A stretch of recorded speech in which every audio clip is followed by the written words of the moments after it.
During World War II, resistance fighter Hanny Sha was arrested by the Germans and sentenced to a horrible death, but she faced the firing squad without fear. And when the soldiers failed to kill her in the chaos of the first round, her response was truly chilling. Stay with us to discover the haunting words she uttered mere moments before her tragic fate, as we delve deeper into the mesmerizing tales of history's lost women. The saying goes, well-behaved women rarely make history, but the opposite is true as well. Some women live lives so filled with scandal and tragedy that history does its best to erase them. Luckily, it's hard to keep a good story hidden, and these stories are absolutely filled with controversy, intrigue, and devastating twists and turns. Our first story takes us to the intriguing tale of Nell Gwynn, the mistress of King Charles II.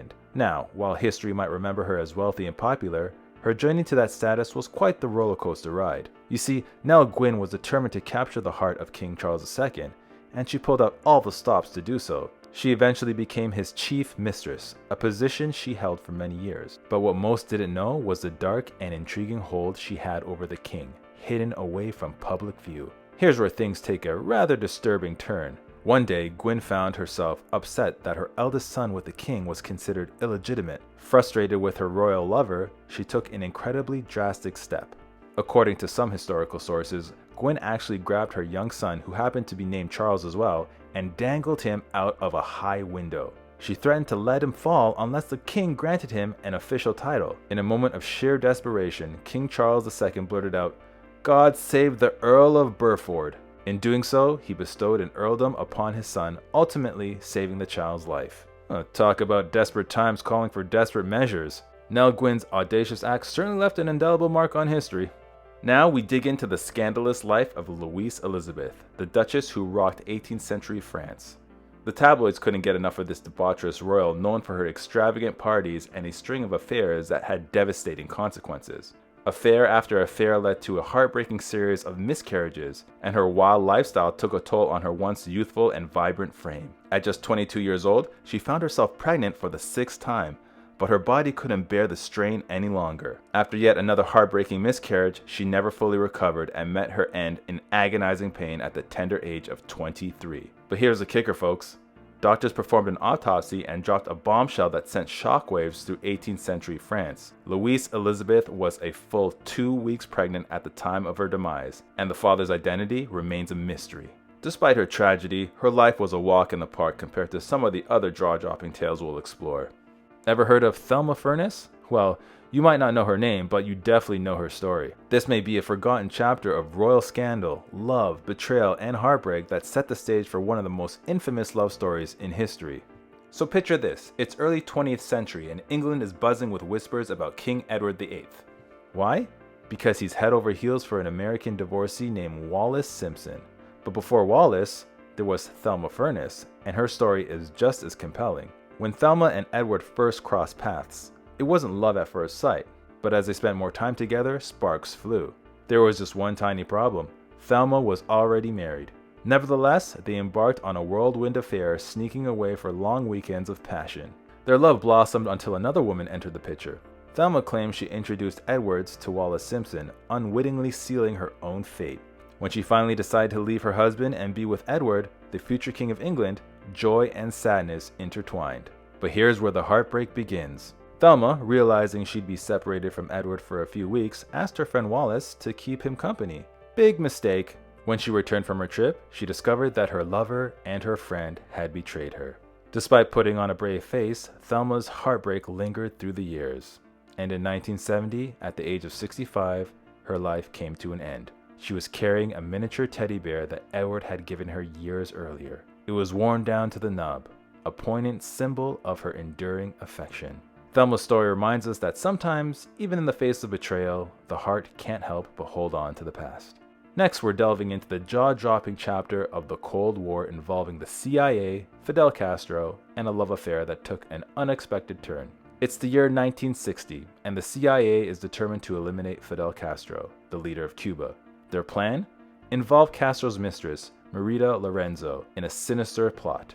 The idea was for Lorenzo to offer Castro poison pills secretly hidden in her jar of face lotion.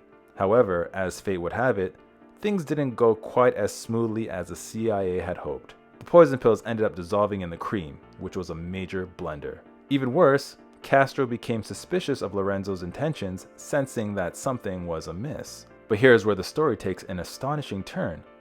Rather than reacting with anger, it seemed that Castro was more heartbroken than anything else. In a surprising twist, he confronted Lorenzo and offered her his own gun. He essentially told her to finish him off herself. Remarkably, Lorenzo, despite being part of the assassination plot, still harbored feelings of love for Castro. She couldn't bring herself to pull the trigger. Their farewell was surprisingly amicable, and Lorenzo was even allowed to visit Castro one last time in 1961. Next up, we look into the extraordinary life of Sarah Forbes Bonetta, Queen Victoria's African goddaughter. Her story is a mix of strength, intelligence, and a complex relationship with the Queen. Sarah's life began as an African princess, but she was captured as a slave. Later, she found herself raised as the Queen's ward in English high society. However, despite the apparent privilege, it became evident that any gilded cage is still a cage, especially when Queen Victoria is calling the shots. While Queen Victoria acted like a savior for Sarah, she also placed her in uncomfortable situations.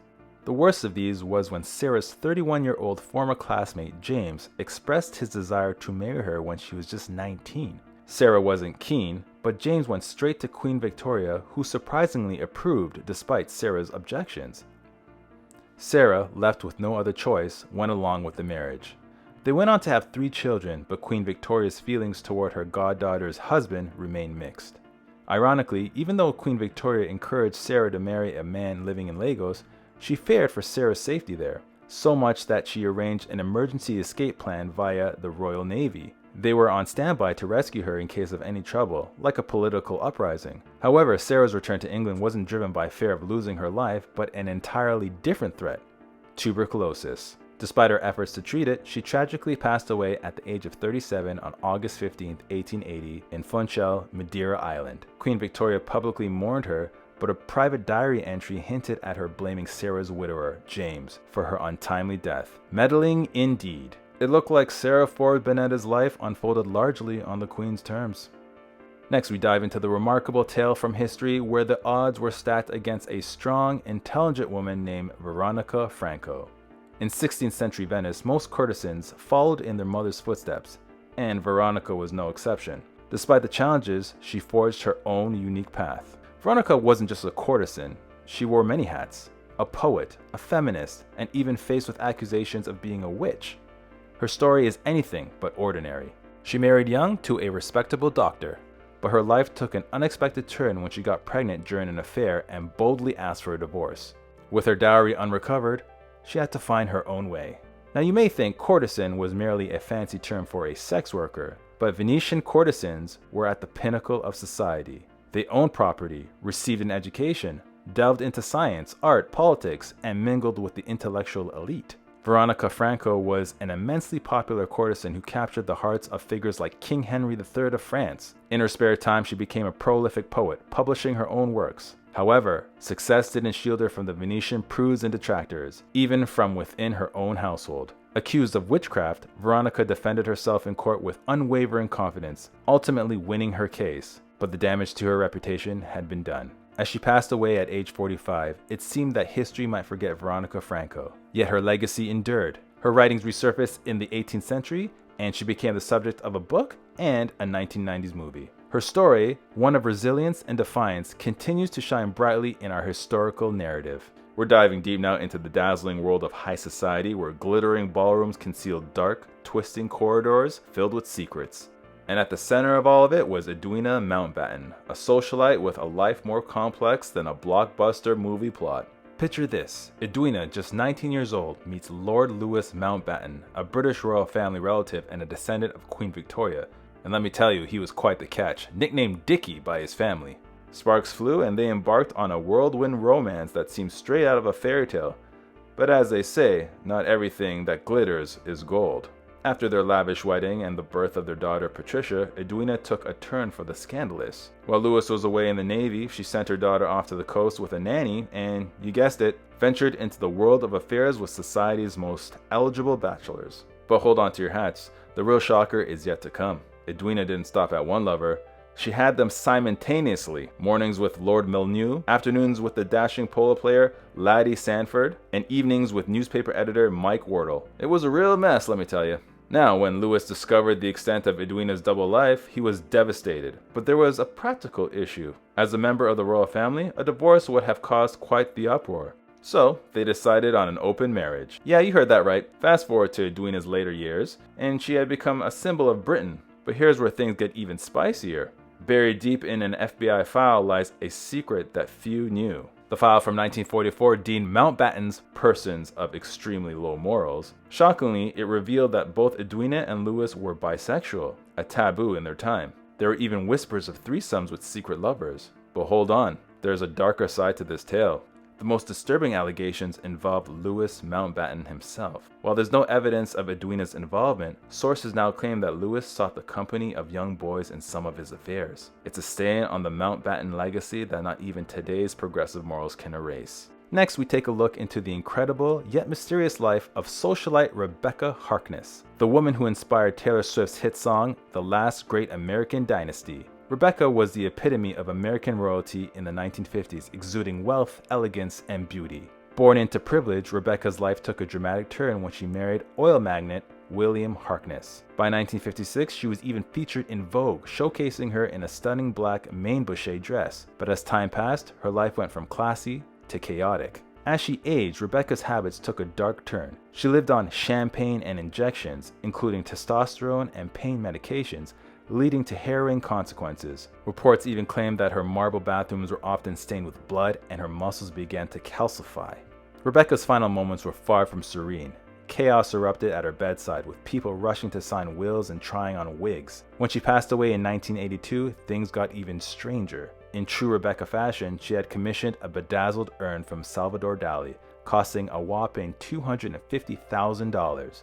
Dubbed the Chalice of Life, it was as tacky and lavish as she was. But here's the twist. Her urn was too small for her remains. Instead of a dignified end, her daughter Terry had to carry the rest of her ashes home in a simple supermarket bag. What a bizarre conclusion for a great American dynasty. Her life was a captivating tale of intrigue, a wild roller coaster through realms of glamour and chaos, leaving us with a legacy so extraordinary that not even the wildest imaginations of Hollywood could conjure it. Next up, we're uncovering the remarkable life of Princess Alice of Battenberg, a woman whose story is far more than just being Prince Philip's mother. Born into privilege, she faced a tumultuous journey filled with conflicts, poverty, and institutionalization, and it all took a dramatic turn in 1928. Princess Alice had quite the royal lineage as Queen Victoria's great-granddaughter, seemingly destined for a fairy tale life. However, fate had other plans. Her marriage to Prince Andrew of Greece and Denmark, which should have been a match made in heaven, was marred by World War I and Greece's political turmoil. Alice and her family had to flee not once, but twice. But it was during these trying times that things took a dark turn. The stress led to a nervous breakdown, and Princess Alice found herself in various institutions and sanitariums, despite her protests of being fine. Her husband and only son, Prince Philip, abandoned her, and her 4 daughters married German princesses, some of whom sided with the wrong side in World War II, an anguish that weighed heavily on Alice's heart. Yet, Alice didn't give in to despair. During World War II, she joined the resistance, even sheltering Greek Jews. Unfortunately, the war left her impoverished. In a heartbreaking letter, she confessed to her son that she hadn't eaten meat in months and had only bread and butter for the week before liberation. Despite life's hardships, Princess Alice lived to the age of 84, passing away at Buckingham Palace, her son's home. Her story is a testament to resilience. And while not all World War II heroes are as fortunate, there were many who showed immense bravery in the face of death, like Hanny Sha. A resistance fighter during World War II, her tale is one of unparalleled courage in the face of unmanageable odds. It's World War II, and Hanny Sha finds herself captured by the Germans, facing an impending and horrifying fate: execution by firing squad. Now, you think anyone in that situation would be trembling with fear, right? Well, not Hanny. As she stood there facing the firing squad without a hint of fear, something extraordinary happened. The first round of shots missed their mark, and chaos ensued. And what did Hanny Sha do? She didn't cower. She didn't flinch. No, her response was nothing short of chilling. In an act of unwavering defiance, she scornfully declared, "I could shoot better." Even when her life was literally hung in the balance, Hanny Sha's spirit remained unbroken. Her story is a powerful reminder of the indomitable human spirit and the incredible bravery that individuals can summon in the darkest of moments. And there you have it, folks. If you enjoyed these stories, don't forget to show some love by hitting that like button and subscribing to our channel. Stay tuned because we'll be back with more incredible narratives soon. Thanks for joining us today, and until next time.